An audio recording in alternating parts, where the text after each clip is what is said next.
నంద్యాల జిల్లా శ్రీశైలం శ్రీ బ్రహ్మరాంబ మల్లికార్జున స్వామి అమ్మవారిని నారా లోకేష్ దంపతులు దర్శించుకున్నారు.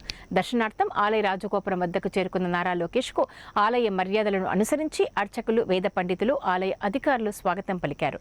అనంతరం పలువురు నాయకులు శ్రీ స్వామి వారికి రుద్రాభిషేకం, అమ్మవారికి కుంకుమార్చన తదితర ప్రత్యేక పూజలు నిర్వహించుకున్నారు. దర్శనానంతరం నారా లోకేష్ దంపతులకు అమ్మవారి ఆశీర్వచన మండపంలో అర్చకులు, వేద పండితుల నుండి ఆశీర్వచనం చేయగా ఆలయ అధికారులు శ్రీ స్వామి అమ్మవారి శేష వస్త్రాలు, తీర్థ ప్రసాదాలను అందజేశారు. వీరితో పాటు శ్రీశైలం మండల టీడీపీ పార్టీ నాయకులు, కార్యకర్తలు తదితరులు ఉన్నారు.